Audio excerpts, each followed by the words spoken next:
Hello and welcome everyone to the How Should We as Teachers and Leaders Plan Our Own Summer PD Roundtable Hangout. I'm super excited to be talking with this panel of folks today, but I want to set out the purpose and sort of why we're here, what we want to talk about, and what we want to dig deeply into today. The purpose of our roundtable is to kind of explore the things that we could be doing during our sort of most extended non-instructional time, otherwise known as the summer. I did think about calling this hangout the myth of the summer, in which most teachers and leaders end up doing a lot more learning than just sort of relaxing on the beach, which is sometimes what we think about as summer vacation. But I'm interested in thinking about what kinds of choices we could be making as teachers and leaders in order to decide and personalize our own professional learning over the summer, and making sure that we're choosing wisely. And I know that the summer will be over before we know it, but I want to make sure that that everybody that wants to can think about what it is that they are going to be working on this summer, what goals they have, and really how they could attack it where they feel some ownership. I know that we get some requirements from schools and districts, things that we have to do over the summer, but I'd like to think about how do we do this better for ourselves and have some choices. So there are some essential questions in the planning doc, and so I will turn your attention there. The most important thing is actually in our is hopping into our notes and our planning doc, which is just bit.ly/summerpdroundtable, and incidentally, that is the hashtag for Twitter as well, summerpdroundtable. So hop in there and figure out exactly what it is that you would like to say, reflect upon. But down at the bottom of the document is a whole bunch of places to take notes, to have some ideas, and to think about, you know, what it is that you would like to work through. You can ask questions in the Q&A, and I'm excited to get us started here. What we're going to do is introduce ourselves, what it is that we do in the world, and really what our favorite summer PD experience was, like, of all time. So I'm going to start. My name is Ben Wilkoff, Director of Personalized Professional Learning in Denver Public Schools, and my favorite summer PD of all time would actually have to be up at our yearly technology conference. It used to be called Technology and Education in Colorado, but now it's Innovative Education Colorado in EDCO.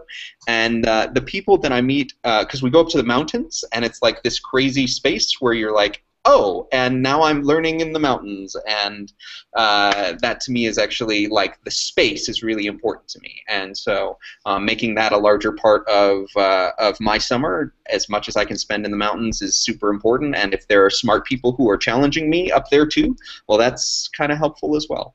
So I'm going to throw it over to Crystal. Who are you? What are you working on? And, you know, what's your favorite summer PD experience? You're going to have to unmute yourself. That's important. Maybe? Possibly? What do we think? Mm-hmm. Not yet. Yay! Oh, we were so close.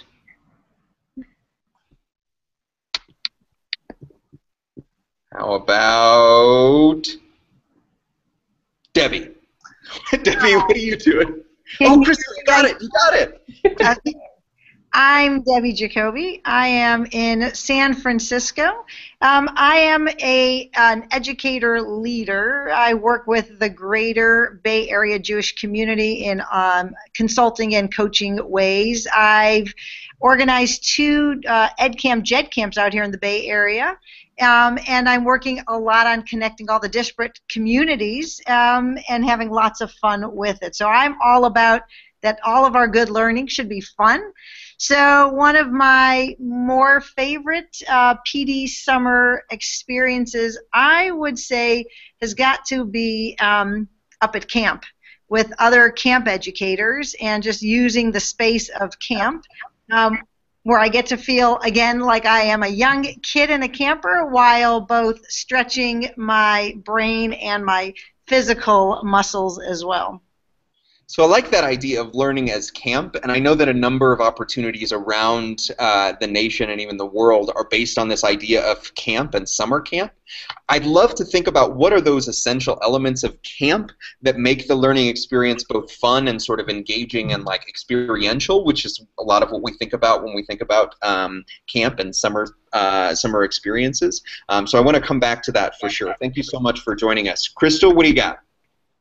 Hi, my name is Crystal Midlick, and I'm a literacy coach in Hampton, Virginia. I work mostly with new teachers, helping them organize their language arts instruction, and I also do some PD throughout the year. And we have what we call Rejuvenate in my district, which is an all-day free conference that's offered to teachers in August, and they have opportunities to choose different sessions. They're always really fun, really interactive, lots of technology. So I usually present at sessions I'm able and we give everyone lunch, and they just kind of get to hang out for the day. So it's very relaxed. You know, come be casual, be yourself, but it's just a chance to really get some new, fresh ideas before you jump back into the classroom.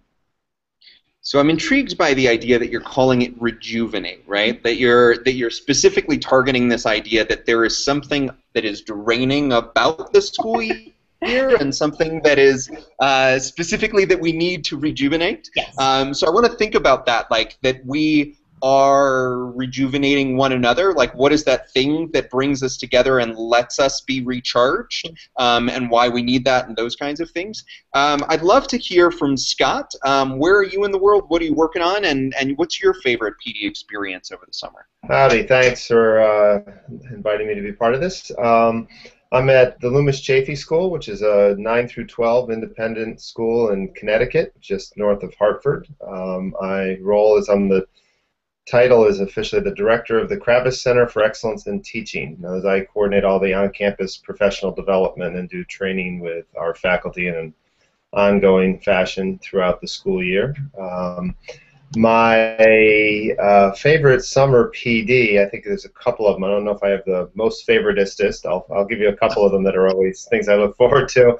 Last few summers, at the end of the summer, one of the things that's been great to get my batteries recharged is the Ed Camp CT, which is not far from us here in the northern Connecticut that I've been to the last few years. The unconference model is fantastic, as many people will attest. We've done an unconference at my school with our faculty. They loved it. But that at the end of the summer, right in August, is a great way to sort of get revved up for this ongoing school year.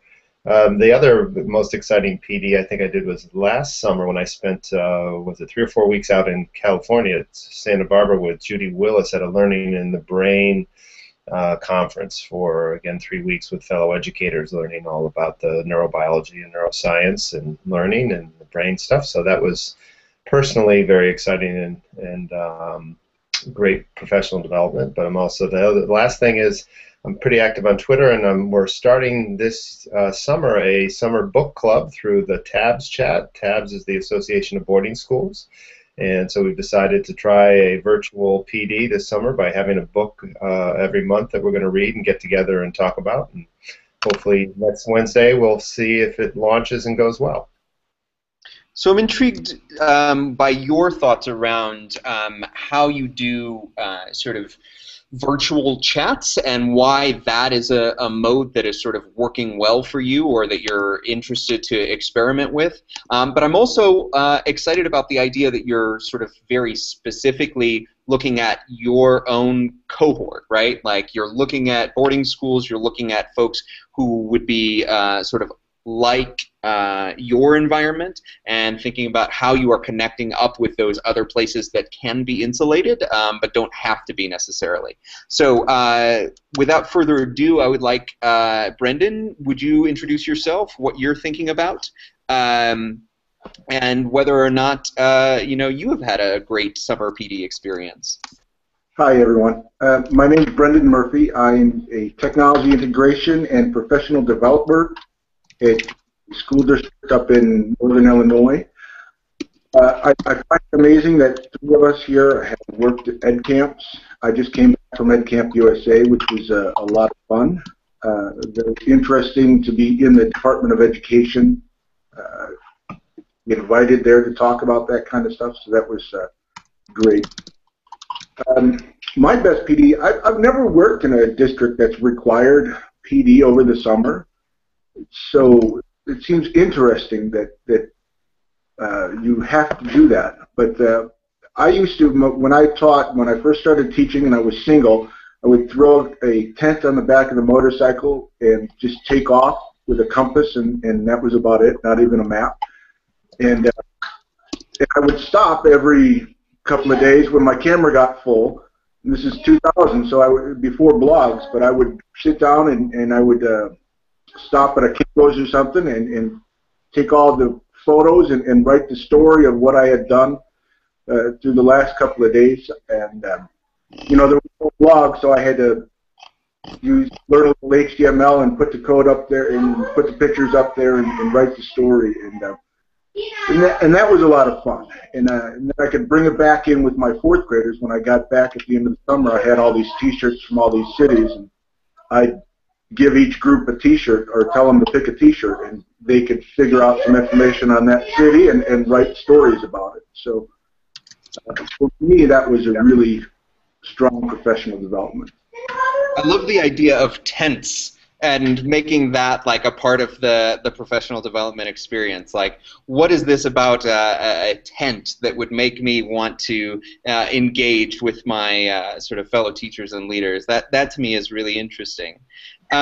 So I want to come back to this idea now that there's tents and there's camping. Like, what is it that really we need to be focused on to make the learning, especially during the summer, so powerful and potent and rejuvenating? So Crystal, I'd love to think through with you, like, what is it that you believe is different about what you're doing over the summer, and does it have to be different? Is it important that it is called out and sort of specifically different than the PD you would do during the rest of the year?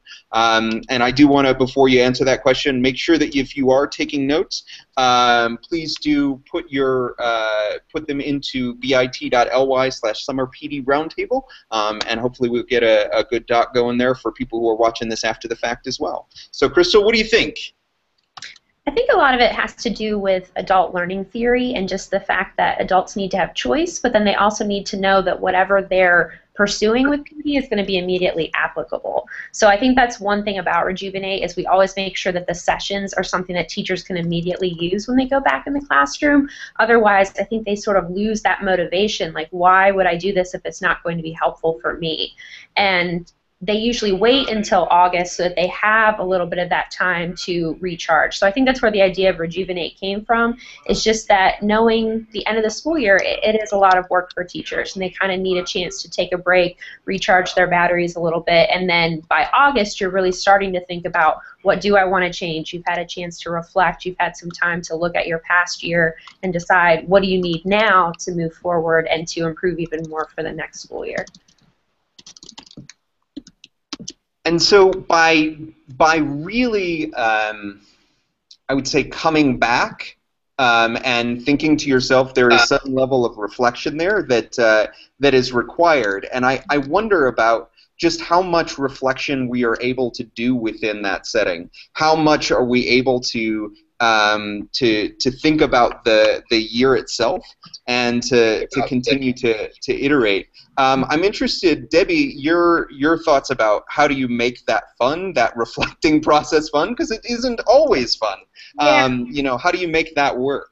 Yeah, so when I launched the JED Camp for the first time here in the Northern California Bay Area community, one of the things that I thought about doing was adding as a sort of a sub headline was not only learn, share, and connect, which I think are really big in the EdCamp world and the EdCamp model, but very much reflect. So learn, share, connect, reflect, and then repeat. Because whether you're able to do that, you know, on a day at EdCamp, when you're meeting up with people who you don't typically meet up with, or whether you're doing it after a week-long, you know, a 3-day or a week-long, you know, PD thing, I think it's so important that we find a little bit of time to reflect, even if it's when we're driving away from the event. Or you know, but sometimes that's when you sort of slow down and you think about it, or you rehash it.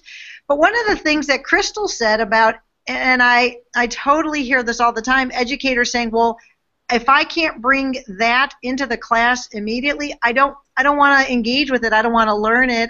It's just like I don't need it. I'm really curious when I craft opportunities for educators to get together, and they actually say, you know what, I'm not sure that is relevant to me, but I'll listen to that conversation anyways, and then they walk away and say, you know what, that was really great because I learned a resource, I met a colleague, I heard an idea that I never would have thought about putting together.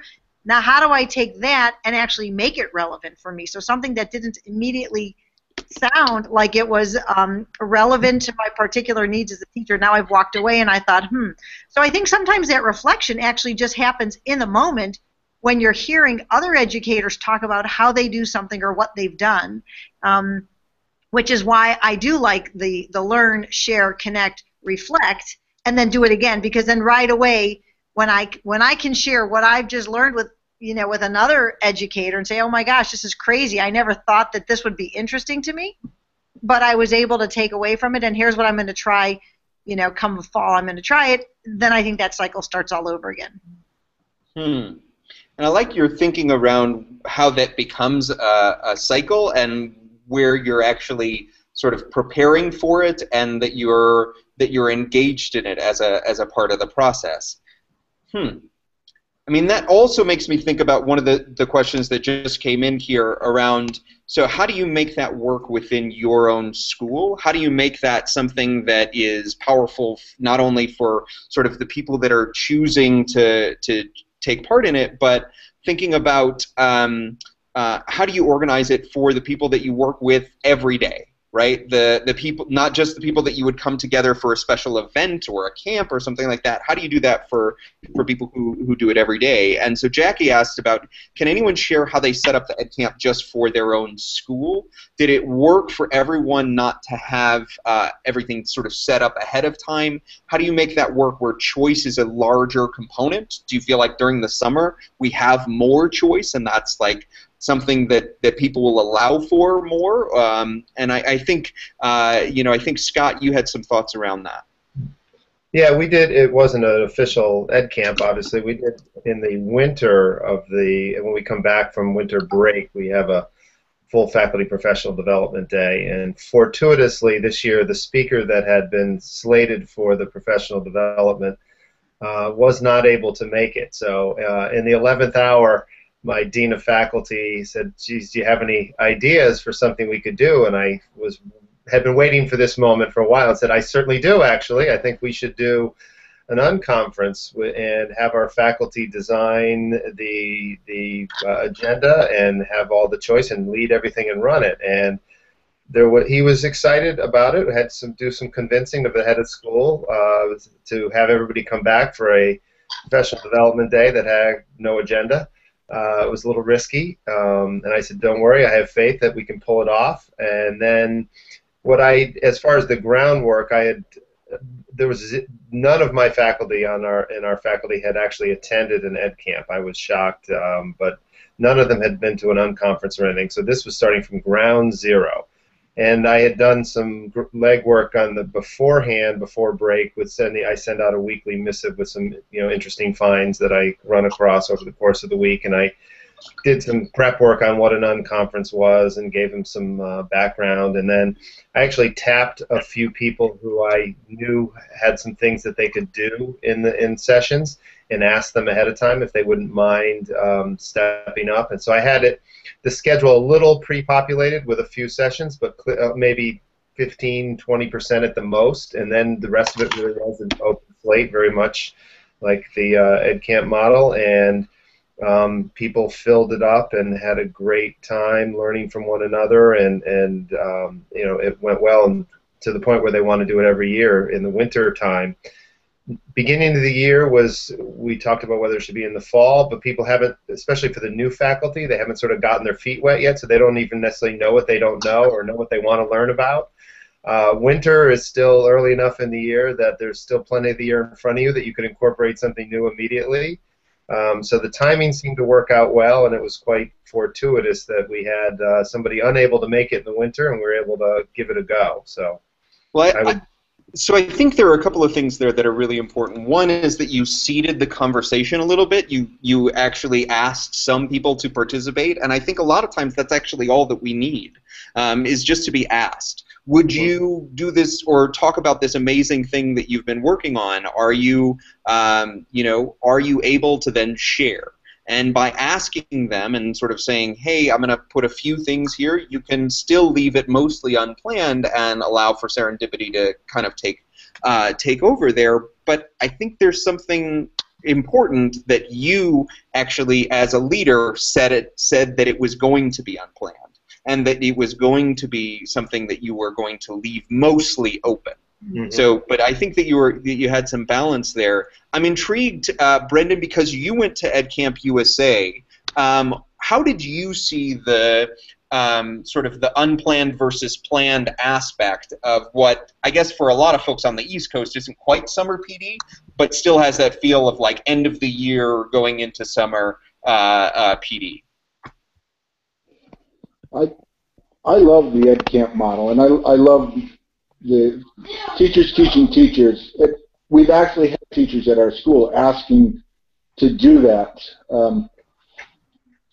It's not the answer to all professional development, because there is a time when it's really nice to have that speaker or teach you on something specific. But I think for a lot of these, I love the idea of right in the middle of the year, because people are trying stuff in the classroom and then they can go ahead and teach it. USA was really fun, and for me personally, it felt a lot like everybody had this sense that, hey, we're being invited to the Department of Education and they really want to hear what we've got to say on how to pick schools. So I think there was a lot of sessions on that. There was a lot of sessions on how to measure quality schools and quality teaching and what should a dream school look like and that kind of thing, which is appropriate for that venue, I think, more so than any other. But when you're in your own district, I'm sorry, my kids are playing Minecraft.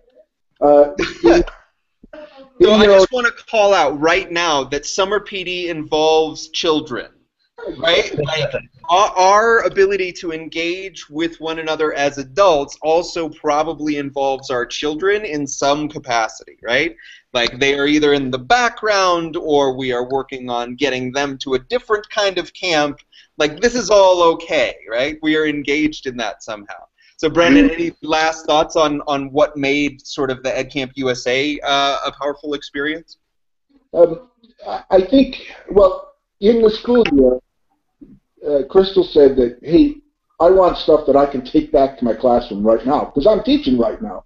When we start the summer, and I think EdCamp was right in this, EdCamp USA, is we're not really talking about what we can bring in the classroom, because we've got 2 months before the classroom starts. So we need to start talking about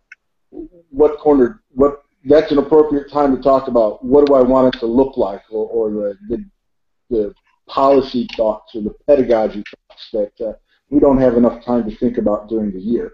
And those are, I think, really important topics that teachers need to play with as often as possible. And I think the key word for me there is actually play, and that a lot of what happens over the summer is providing time for play. How do we make sure that what are these, whether they're new tools or they are new processes that we would like to implement within our classroom, how do we make that a part of the summer? Crystal, I'd like to come back to you a little bit and talk about how you see play fitting in, and whether or not your process of rejuvenating has play as a core component.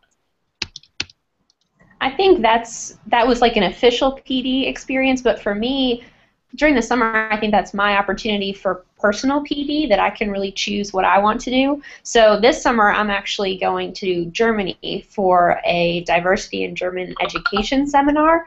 So I basically just searched around and I was like, what can I find that's grant funded so that I don't have to pay for it? But I really just wanted some different opportunities to find out what else was out there in education. So I applied and I was selected, and everything is completely paid for 2 weeks, and I'll be with 16 other teachers, and we just travel around different parts of Germany seeing how their education system works, and then having lots of open discussions comparing how they do what they do to what we do in the United States. So I think you really have to take that time and decide what's motivating for you and what you want to spend your time doing. And what I find fun or interesting might be very different from someone else. So there's that organized PD, which is important, but then I think you have to have your own personal PD and decide what you're really interested in. So that's huge, right? Like that is, to me, a lot more important than a choice during a conference is like actually having a goal and something that you developed and said, I'm going to go after this. I'm going to decide. And that trip, I mean, just sounds amazing. Like I think not only am I excited for you to engage in that, but also to learn from you as you sort of bring back whatever it is that you end up seeing. I think that can be hugely valuable. So there are a couple of things with that. So I want to think about, well, what are the other personal choices that we could be making? What other personal choices are you making this summer that are not sort of officially sanctioned, right? Like what are the things that we are doing that are really just for ourselves and our own growth? So I'd like to hear, Debbie, what are your thoughts on that? So I've been in conversation with the EdCamp Foundation Partner Program Committee team, and one of the things that we've been talking about were how do we have, over the summertime, these kind of like mini EdCamp meetups locally. You know, so you kind of put out an idea and say, hey, Bay Area educators, we're going to, on this day at this time, we're all going to meet up at the Exploratorium, and we're going to do this like 4-hour, 6-hour hanging out, learning together, but having fun, very much centered around play. You know, we're going to go to a museum, or we're going to do a scavenger hunt, you know, through the Golden Gate Park. So just to kind of put out an idea to, you know, the circle that you normally put stuff out to, but even perhaps even wider. And you know what? If 7 people show up, you get to hang with 7 people. If 12 people or 20, whatever it is, but really just be, like you said before, serendipity. You really have to kind of just put it out there. It's summertime. We're going to have fun, so keep it fun. But then when we're all together, the conversations that are going to come out based on where the place is, who the people are, and what conversations just kind of percolate to the top could be really, really rich. And for some people, even richer than some of the mandated summer PD conferences that they go to, that they end up looking for these kinds of conversations in the hallways in between sessions. Right. So, you know, you don't have to spend, you know, any more money. You can stay where you are locally. I mean, it'd be awesome if we could all kind of pick a new country and go there every summer and learn from, you know, educators there. I'd love to get to South Africa. If anybody hears of a trip that wants to sponsor that, that'd be cool. So when when you have a little bit of time, a little bit of open time on a calendar, or just kind of put a couple ideas out there and see what gets, you know, a couple of bites, and have fun, play and learn and connect. Well, and I think your ideas around open invitations and making them as open as possible, but also just making it on the fly. Like I don't have to prep for weeks and weeks and weeks to make a thing happen.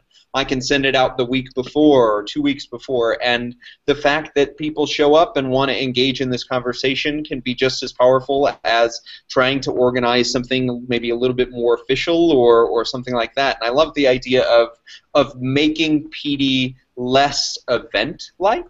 And I think we have the power to do that over the summer because we do have a little bit more flexibility. But then thinking about how it transitions into the school year as well. How do you make PD less about the event and more about that process of learning for adults?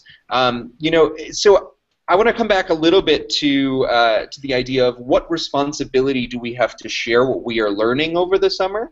You know, what Crystal is learning in Germany, you know, what we are learning in our different ed camps and things like that. What is the responsibility that we have to one another to share our learning? And I'd love to hear your thoughts, Scott, on essentially, like, what is it that you feel compelled to share, or the responsibility that you might have to really start the work either before, during, or after the summer? I'm a big fan and believer in the sharing model. I think ever since I got, several years ago, really into using Twitter to connect with fellow educators and the social media opportunities, the reality is all teaching is sanctioned plagiarism. Let's be honest, right? We beg, borrow, steal, mash up, take things from others, and make twists and adjustments on them. And I think that the more people realize that we'll all be better by sharing even things that don't go well, and what we're thinking about working on, that everyone benefits from that, and in the long run, then our students do. I mean, and then the personal satisfaction. I just think it's a huge hurdle, though, for some people. I'm finding that that's one of the challenges for me in working with the faculty at my school, is that in an independent school world, it's been very independent, no surprise, where people have had they've had their space and their room and their kids, and no one was, you just get out of the way kind of thing. Great. And getting people to open up and being willing to share, even within their own department and our faculty, let alone the wider world, is taking some getting used to for people. And slowly but surely, people are dipping their toes in and realize that you're not going to be able to create more hours in the day to do this. You just have to. It has to become important enough that you create the time in your day to do it, even if it's 5 minutes here, 5 minutes there. But I am finding that's a big challenge, is getting colleagues to it's a risk to put your stuff out there, your thoughts or your ideas, and to get over that perfectionism that it has to be perfect in the final draft of anything. It's like, invariably anytime I post something on my blog, there's a typo somewhere. I don't catch them all, and somebody lets me know, and it's great. But for some people, that's a big hurdle. So I'm a big fan of it, but it's not always easy getting people on that boat and on that train. Yeah, and I think that's really important. Brendan, you've done so much work with open MOOCs and really looking at sort of these massive opportunities. I wonder about that idea of how you encourage or coax people to take part in that. How do you get people to share the work that they are doing? And what do you think about that responsibility to share? I think you're like you said earlier. It's you ask somebody and they do it, and that has really been the experience. It's that easy. You just ask them and they're good to go. Good trickery. No, I ran the Open Online Experience, a 10-month MOOC that followed the school year for educators to become more tech literate, if you want to say. And I asked some of, first of all, I just started it out and asked some people to come help and said, here, take a topic that you like and you're in charge, and they did. And at the end of the year, I was asking, how did you get people like Steven Anderson to come speak to us? We didn't pay him. He probably, gets paid pretty well in keynotes and whatnot. And they're like, we just asked him, and he said yes, because we're not a group. We're not making money on this. We're just teachers teaching, and most teachers really appreciate that. All of us in the education community know what it's like to have to organize your own stuff and get people moving for your own stuff. And I think when it's an independent teacher type deal, like an ed camp or an open MOOC, they're more than willing to give you that time. The hardest part was actually getting them there, because I had like Stephen Downs agreed to talk to us, sick the day before, and we never could reschedule, and that happened to me a couple of times. But, the open nature works, but it's not for everybody. I think your concept here of asking is really important. You have to be able to ask and ask things that you never thought that you would be able to do, right? Like ask for more than you would think would be possible. And I think, to Debbie's idea of trying to go to South Africa, ask for that. Like ask for that to be a part of your summer PD and for people to come and take part in this. And I think, Brendan, when you're really working hard on something, that the passion does sort of show through, and like your passion for the people, that community that sort of was created around this is pretty infectious, and people can see those kinds of things. So I think that's a core element, especially for me around summer PD, is like it has to have something that is truly a passion of yours. Like, let's not do sessions on the cool tool that we found or used during the year if we're no longer excited about it. Like, we should be excited about the things that we're talking about and doing. So there's a question that just came in here from Brendan, and it looks like Brendan is in East Lansing, Michigan. So I'm interested in anybody's thoughts on how fully online PD can be as effective as in-person, or what we'll be missing out on, or perhaps that's kind of a false dichotomy. Perhaps we should be looking at ways to get together with one another and actually do online work together and blend it together. But I'm interested, who has thoughts around, what are we missing out on in our online attempts for PD, and what can we do better online that we might not be able to do face-to-face? So anybody who wants to tackle that as we're getting a tour of Crystal's building here. We'd be doing this roundtable live. I mean, would you get the four of us to come visit and talk to you if it was not online? So there are certain times it's better to be online than it isn't. I mean, the answer is no, right? Like, this event only takes place because we have the ability to connect online. I think that's absolutely right. But I would say, we have one other person joining us in face-to-face land. Hello, Jessica. And so, like, right now, I'm not interacting with her, right? Like, I'm not taking the chance to have a conversation directly with her. She could join in, and she is in the notes and asking questions and things like that. That's great. But what are we missing out on by only having online components? What can we bring in that is face-to-face that helps enrich what's going on, or that really we need to be focused on when we are in those face-to-face spaces?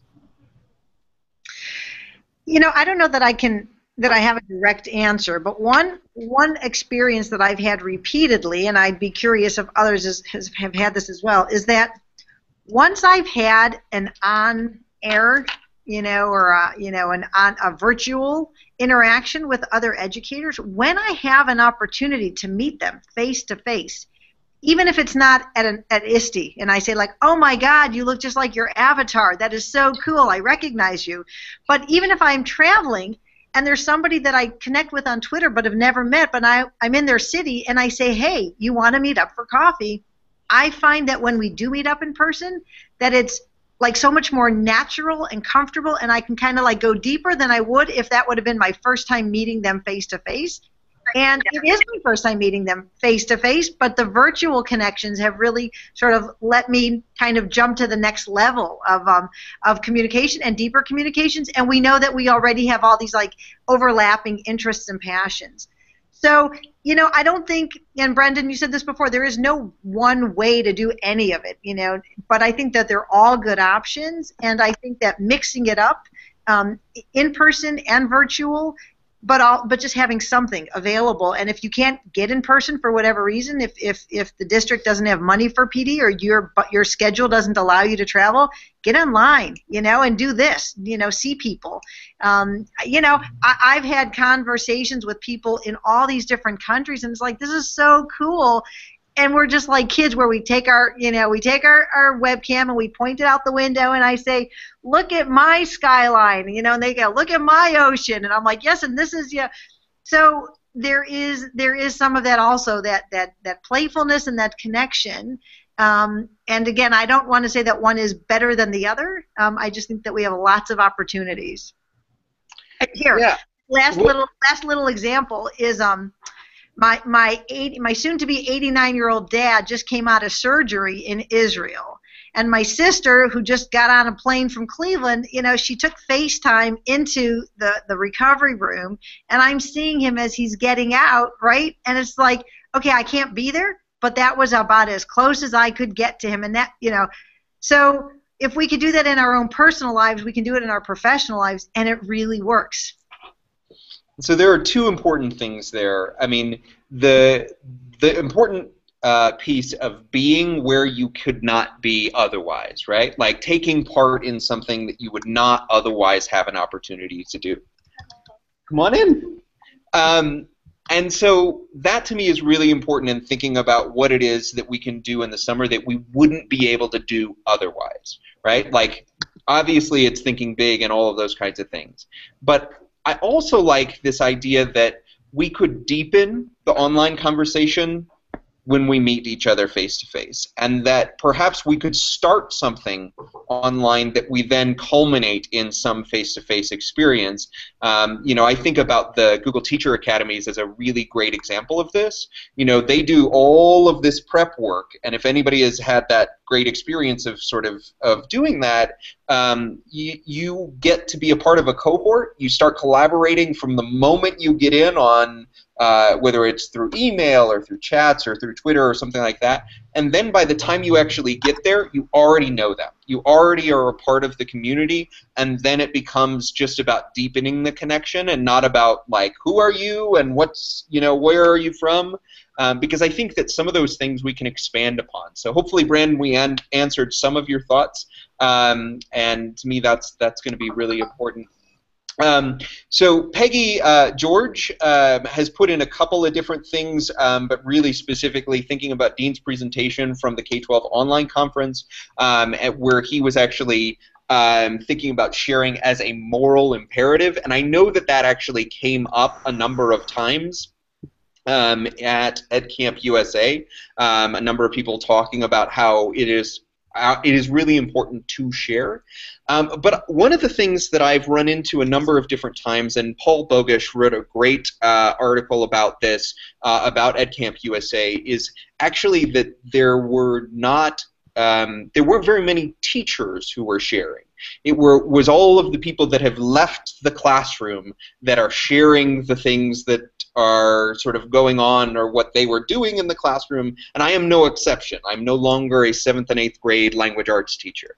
And so one of the questions that I have that's really important is, how do we make sure that it is not just folks who have left the classroom that are sharing, but it is classroom teachers as well? And I'll let anybody take that. How do we make sure that it is a moral imperative for teachers to share?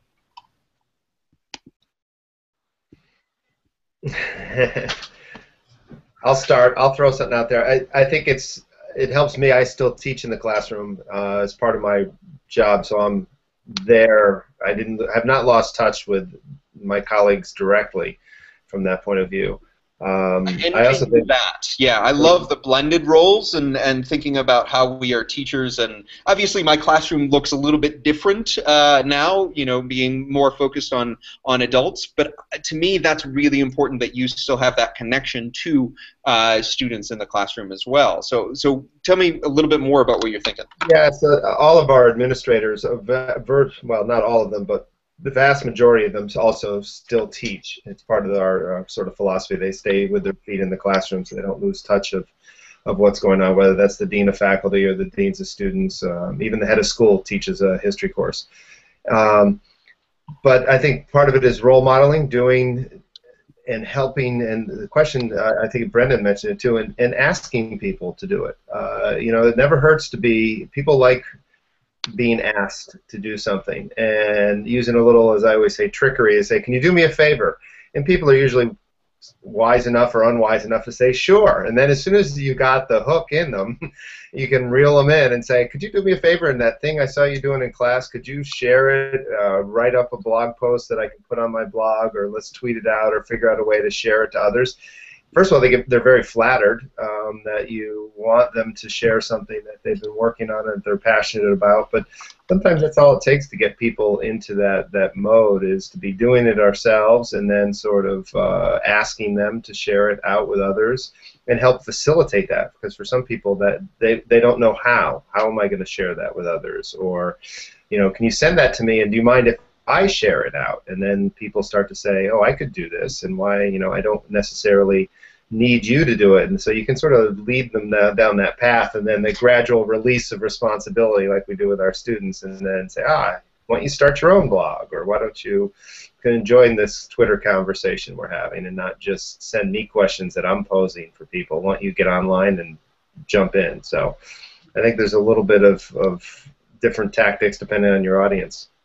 Absolutely, and I think your point here of I don't know that I would go as far as tricking folks, but I think you're really actually focused on identifying greatness that's within the school, and to me it's actually important how we identify things that we think are truly amazing and how we elevate those so that they can be a part of the conversation, or that we just ask them to be a part of the conversation. So I'm interested in how folks across the nation, because I'm talking to a number of people that are around the U.S. How is it that you are identifying greatness within teachers? How are you identifying things that are going on in your schools and the teachers that are doing great things? How are you doing that, and how are you elevating that conversation so that it is shared?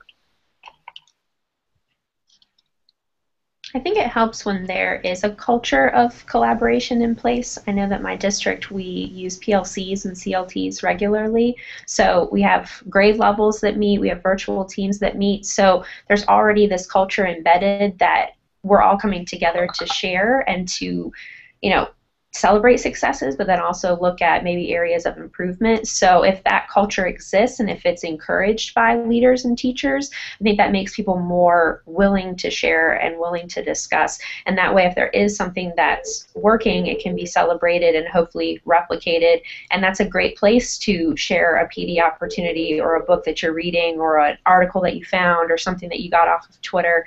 But when that's not in place, it becomes really difficult, because often I think that's where the breakdown happens, that people are afraid to share out because that foundation hasn't been laid for the culture where they feel comfortable enough to share.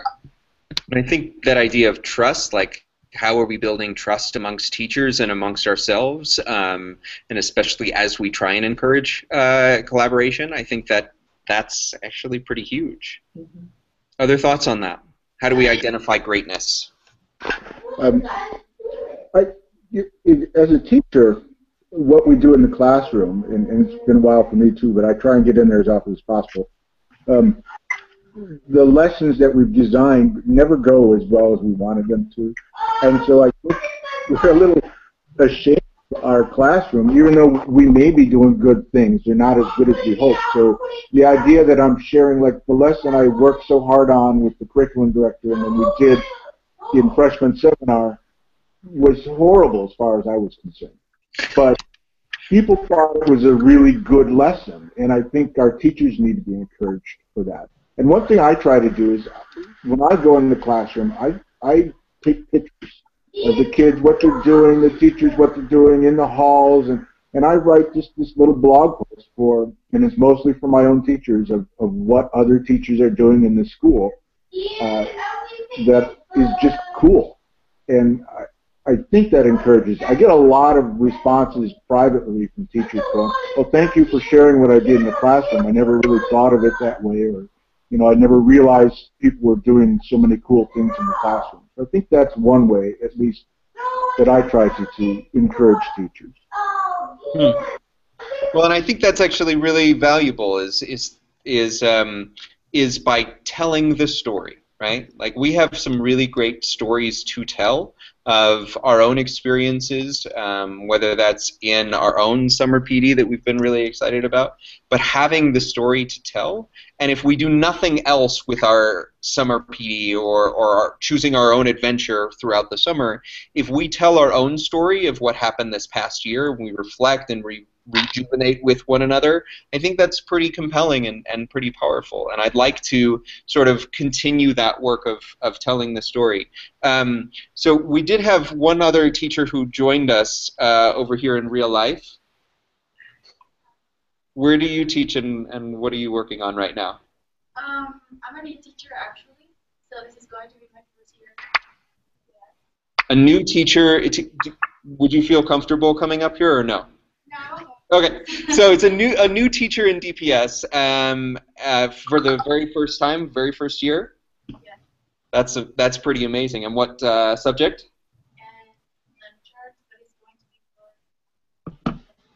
Language arts for English learners. And to me, that's really great that you're not only here, but also sort of thinking about how it is that that you are going to be tapping into a lot of the conversations that are happening.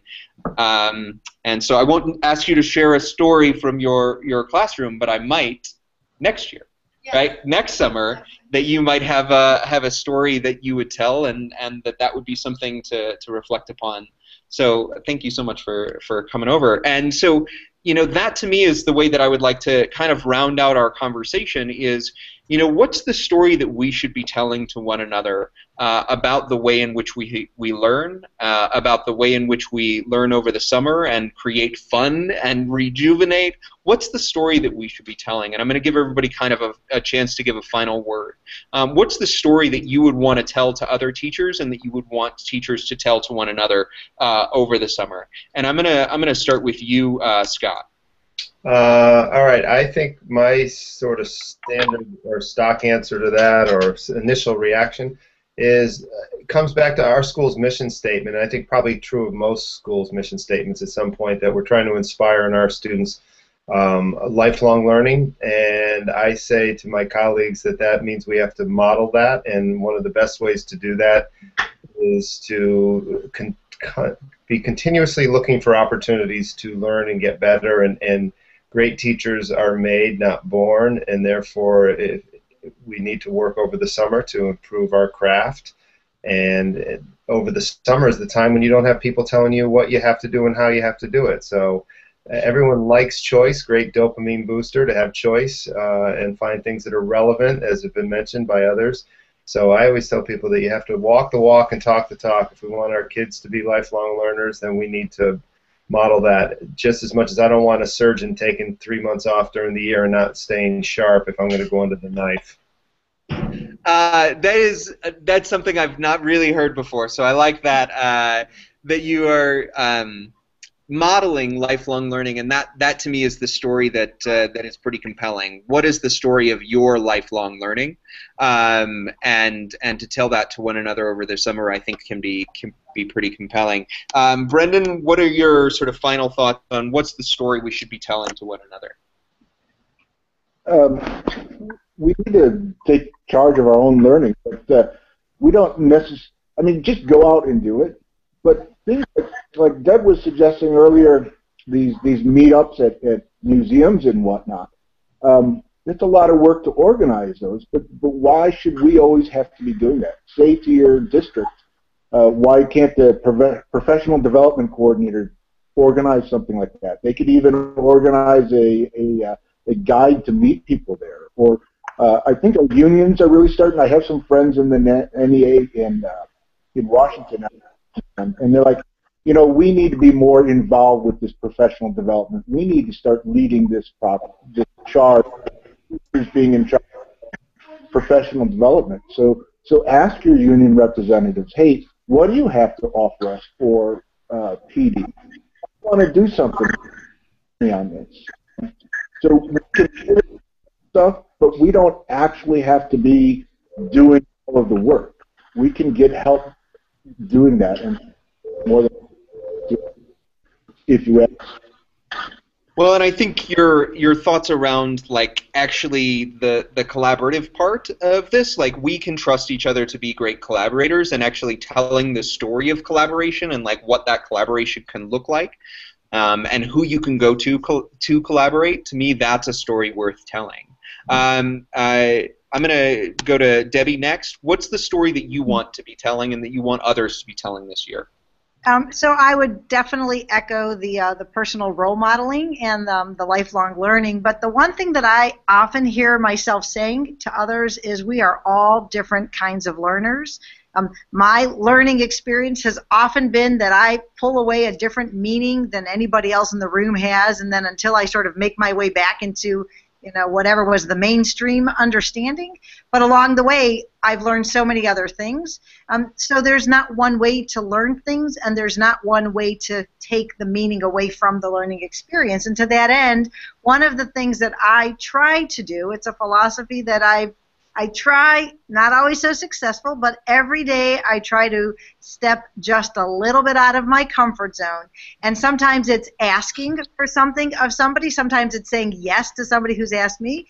And I think the summertime is a great time where, you say, okay, I'm going to try this new thing that I'm not sure how comfortable I feel about it, or I'm going to meet up with these people, and what the heck, it's summertime. I'm going to have fun with it, and I'm going to see what I can learn from it and what I can learn, from the experience and from the people that I do it with, or just about my own learning. And then how do I take that back with me into the rest of my learning?